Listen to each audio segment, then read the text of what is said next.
Hey, it's Clay at claytrader.com. This will be a live trade video where I try to capture some of my trades as they play out live. Real quick, when I say live, what I mean is I'm recording myself right now in real time, seeing the information, seeing the data for the very first time. In other words, I don't know what's coming next. So to respect your time, if you are looking for a video where the person's got hindsight in their favor and they're doing a trade recap or something like that, this won't be a video for you. But if you are open to the idea of an unscripted nitty-gritty look into what it's like to be a day trader and how day trading can play out, I'm confident you'll find value in this video. So I will go ahead and pause for now, and I'll be back at market open.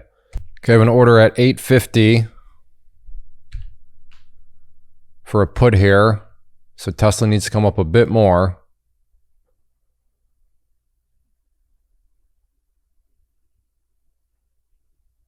Playing options, or at least trying to play options here.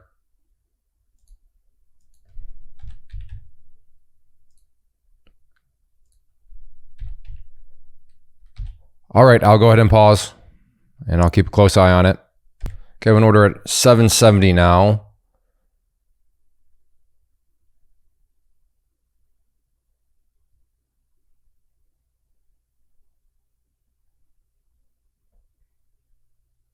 There is a bit of a guessing game with options.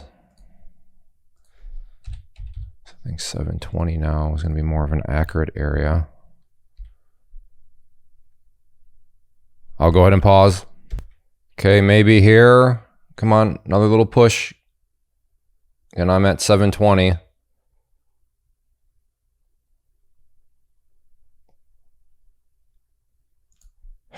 Okay.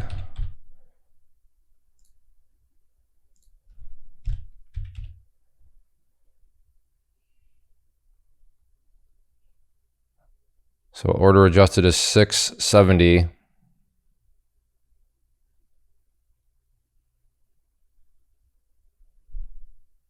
I'll once again go ahead and pause. Okay, I have an order at 820. Okay. In at 820.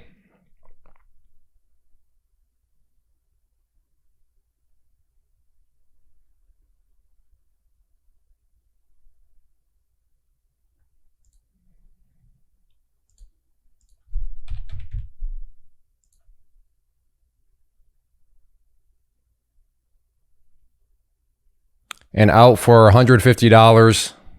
I do want to start the process over again. So let's go down to 670 now, double checking. I say double checking out loud because if you have watched my videos before, you know that I've many times typed in wrong numbers, done wrong position sizing, because this is very difficult to do, to trade truly live and then have to talk and think and type and do everything at the same time. So not totally easy. So, all right, well, I was originally going for a $250 move on that one, but it didn't quite seem like it wanted to play ball. So that didn't mean I needed to take a loss. It didn't mean that I needed to get out for break even. It didn't mean anything like that. But in my mind, it did mean that I need to, okay, accept a little bit less money. So that's why I adjusted my order down. So still a winning trade. And yes, in hindsight, it would have been, I would have gotten my goal. But like I said, in the heat of the moment, without hindsight, it just was at that point where, like I said, not where, okay, I got to just take a loss, or okay, I got to just, get out right now for break even. It never reached that point, but it was just at the, the point where I decided, I don't think it's going to, okay, I got to stop talking. Let's switch strike prices here. 970, just double checking again. So yes, 970, there we go. So let's see if this thing wants to come up some more, and if it does, then I'm once again interested in potentially playing ball.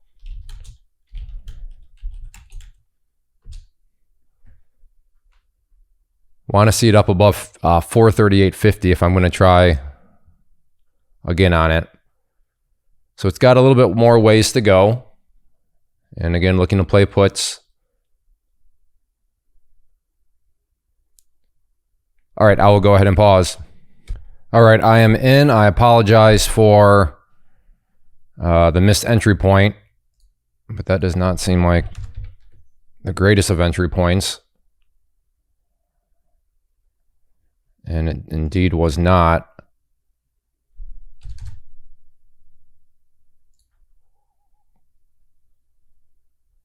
So out there for a $20 loss. That became clear in a hurry with that spike. Okay, not the great. Now, to be fair, what I got in at 10.20.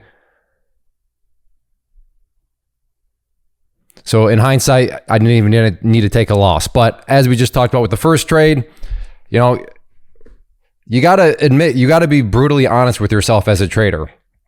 And at that point, I had to make a decision. Was that the best entry point or was it not? And in my mind, it became clear because, of course, I get in right before a big spike. Have you been there before? Like, okay, I think that, oh, great, yeah. If I would have waited 10 seconds more, I would have gotten a fantastic, even better entry point. But point being is you have to, there's a line that you got to cross. And the line is, okay, was this a good entry point? And don't lie to yourself. To me, I had to admit rather quickly, oh, okay, Clay, that was not a good entry point. Now, does that automatically default to some sort of max loss, or does that default to some sort of bigger loss? No, it doesn't. But in this situation, it did default to, all right, I need to take a loss on this one. And I did, and $20. So, and now in hindsight, yes, I would have been okay. But again, we're just talking in hindsight. And, you know, had that thing made the big move up, come down where I got out, and then blasted upwards, I'd be sitting there saying, geez, why didn't I just take the loss when I had it at $20? Right? So yeah, in hindsight, I look stupid. But like I said, had the thing come down and then blasted back upwards, we would all be saying, you know, the comment section would be filled with, man, you got greedy. The market gave you a chance to take a very minimal loss, but you didn't take advantage of it, and now you're paying the price. And you'd be absolutely right. That's true. But in this situation, nobody's saying that. They're all saying, well, why did you get out? You should have just been more confident in your original entry point. And yeah, you're not wrong. You're not wrong at all. But like I said, just remember, in the real world of trading, you don't have hindsight. You don't know what's coming next in the heat of the moment. So, but yeah, on that one, $20 loss. So still green on the day. And that's fine. That just happens sometimes. Kind of funny. If anything, I finally get in right and then it spikes up. But okay, I will pause and see what else is out there. Okay, I have an order at 14.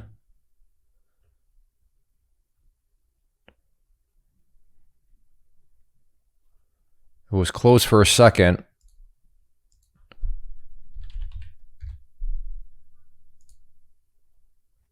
All right, never mind. I'd rather err on the side of caution rather than miss the entry point like I did on that last trade. All right, I'll pause.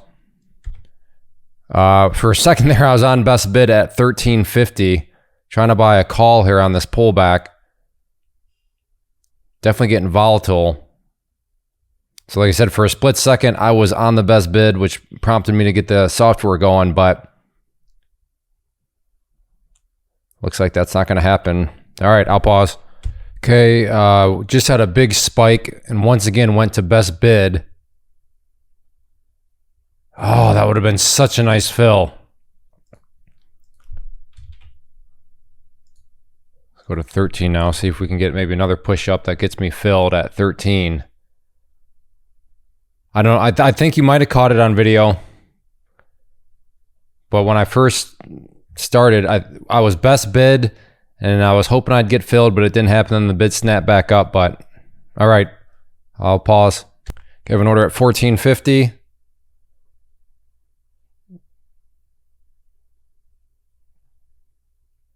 Okay, I don't like how it's just sitting right there. So I'll go to 13.50 instead. I'll go ahead and pause. Okay, order at 14.70. Again, getting very jumpy.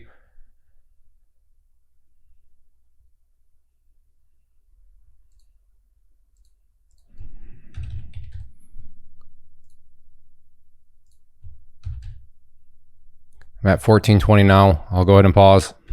Okay, I'm at 13.70. Come on. Oh.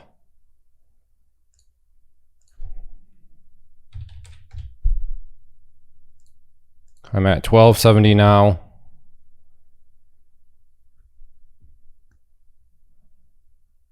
Let's do this. Let's go 12.20.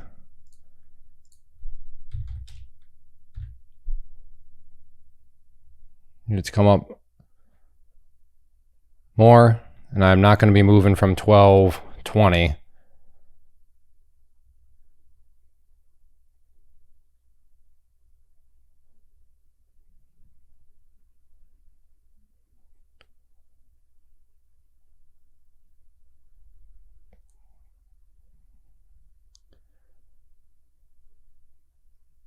All right, I'll go ahead and pause. All right, I did move. I lied just because I am watching the 5-minute too.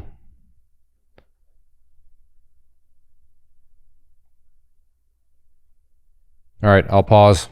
Okay, I'm at 12:50 now.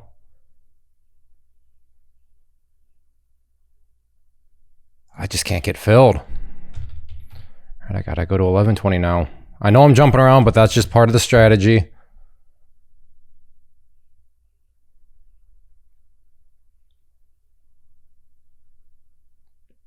All right, I will pause. Okay, I'm at 11:70.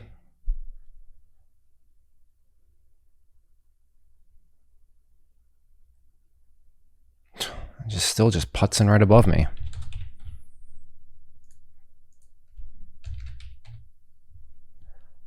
All right, well, maybe I should be getting more aggressive here, but it's a strategy of a lot of times you're going to be canceling, adjusting orders and not getting filled. But when you do get filled, you should have a good high probability of getting filled, of a winning trade. And if not, a very modest losing trade, which is what you've seen already. Okay, I'll pause. Okay, I'm going to go ahead and wrap things up, and I apologize for the annoyance, but at the end, we're trying to get filled, couldn't get filled, but that just happens sometimes, and that's the nature of the strategy that I'm using. The strategy that I'm using, if I'm always getting filled, then I'm not doing it the right way.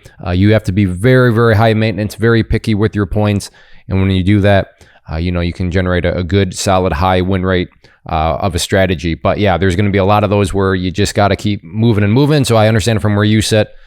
Probably kind of annoying, but at the same time, that's just the nature of the market. That's how day trading goes sometimes. It's not always a highlight reel. I understand that I could just, cut the only trades that I ever get, but is that actually giving you a realistic view? It's not. It's giving you a highlight reel view. No, maybe there's some value in that, and I'm not saying there's not, but if you are interested in just the real life nitty gritty look into what it's like to be a trader, then that's how it goes sometimes. But overall, the first two trades illustrate a very, very important topic.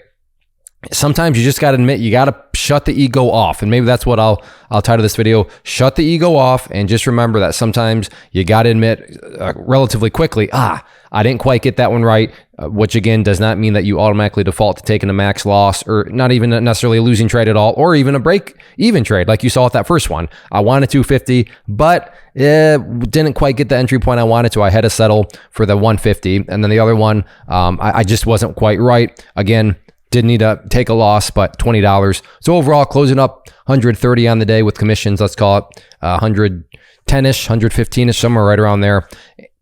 And I will, live to fight another day. So little days add up, but all it took was one or two of these other ones to get filled, and this day could have been much different, but today, I just didn't get filled, and that is okay. So I hope you enjoy the transparency. I hope you enjoy just the upfront look into all this. So if you enjoy these live trade videos, do a couple things for me. Hit that like button, leave a comment down below. Thanks for watching. Have a good one. First off, thanks so much for watching the entire video. Real quick, before you go, I want to invite you to a live webinar, web class, training, workshop, online event, whatever you want to call it, but it will be me live revealing to you what I've discovered that has allowed me to transform myself from being an employee to being my own boss, including how I had only one losing day out of 73 days in total. I'm going to cover 3 keys that have helped me unlock profitable consistency within the markets. The first key is super weird, but in a productive type of way. The second key is super awesome because it quite literally is wired into our DNA as humans, making it very easy to use. But in a cruel way, this becomes a pitfall for many traders. I'll explain it all though, including how to avoid the pitfall that it creates for some. And yeah, the third key, when you hear it, sounds way too good to be true, but it's not, and I'll show you how it all works. Then at the end, I open it up for a question and answer session that is, again, totally live. Even if you can't make the live session, please still sign up as it will be recorded, and you can go back and watch the replay that I will send you. Click the image on the screen or click the link down in the description box so you can get the date and time and claim your spot, which I should note is limited due to the fact that this truly is a live event. If you have any questions, let me know. If not, I'll be seeing you soon.